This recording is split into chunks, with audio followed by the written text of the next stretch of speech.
In April 2006, the third installment of The Ultimate Fighter hit the air. It was at this time that the world was introduced to a then light heavyweight, Michael Bisping. The brash-talking Brit initially stood out from the pack early on in the series, primarily for his brazen trash-talking ways. I personally remember watching this season at the time and not at all being a fan of the attitude and really viewing him as quite a bully. For me, it turned into one of those situations where I was wanting this fighter to take a loss. I didn't want to see a guy that acted in this cocky manner prevail and rise above the rest to become the Ultimate Fighter.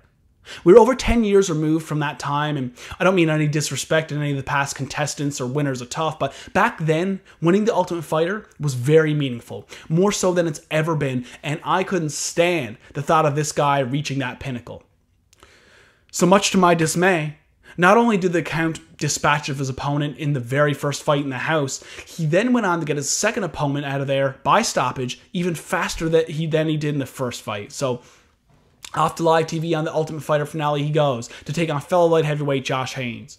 I can remember quite well how I felt going into that one. Based on his impressive fights he had in the house and the toughness and the durability he put on display, I favored Bisping to get the win that night, and he did just that.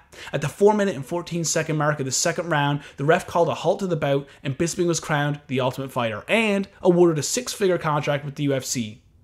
I wasn't happy about this fighter becoming someone I would be watching on a regular basis from here on out, but I knew that once he got in there with the elite talent, that he was going to be in trouble.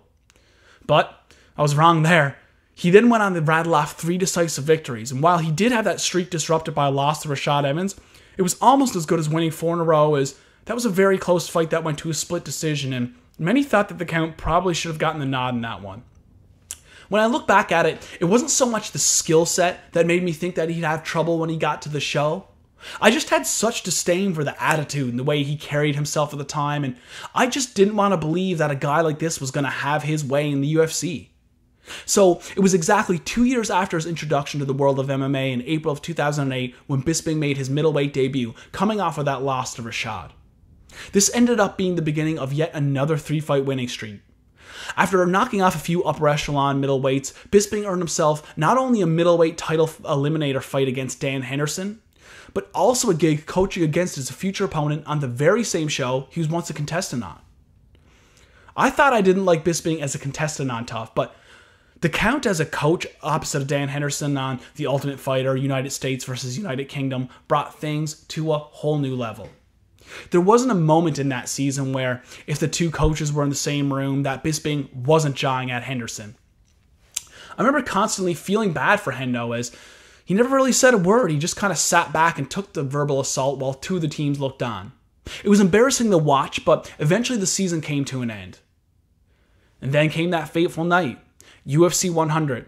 This was a huge milestone and the largest event in UFC history at the time, and there was a real big event feel for this pay-per-view.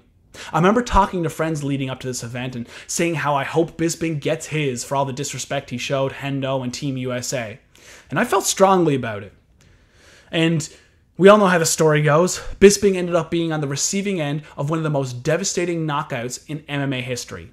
It's the kind of knockout that was so bad that even despite how strongly I opposed his behavior and how much I rooted against him, I felt quite bad about how that one turned out. The MMA world was left in awe. If the initial overhand right wasn't bad enough, the follow-up diving right hand made matters and the visual all the more violent and hard to watch. And though it was the result I thought I wanted at the time, I didn't want that kind of harm for Bisping or anybody for that matter. Suffering that kind of defeat on the biggest stage in the world is devastating no matter which way you look at it. A loss like that can not only change the path of a fighter's career, but it could change the path of a person's life. So needless to say, I was really interested to see how the next chapter for the Count would unfold. Cut to just 4 months later on November 14th, 2009, Bisping is set to have his first fight since the traumatic loss in his hometown of Manchester, England of all places. The pressure on that man's shoulders would have been immense no matter where the location may be, but the fact that his first fight back was in his own backyard increased that pressure tenfold.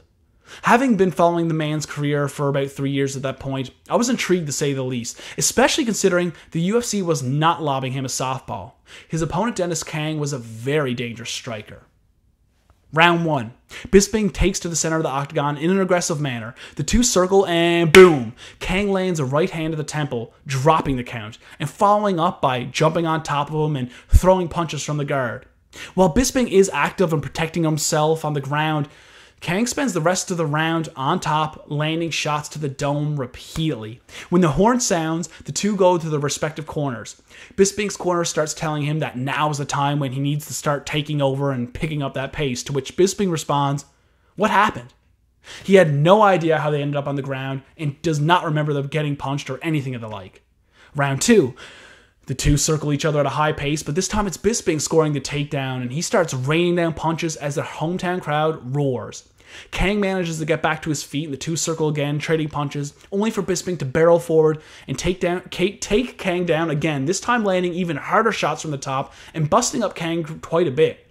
Kang manages to get back to his feet, but this time he's on wobbly legs as the crowd in attendance starts to get even louder. So Kang, wobbly, Bisping, determined.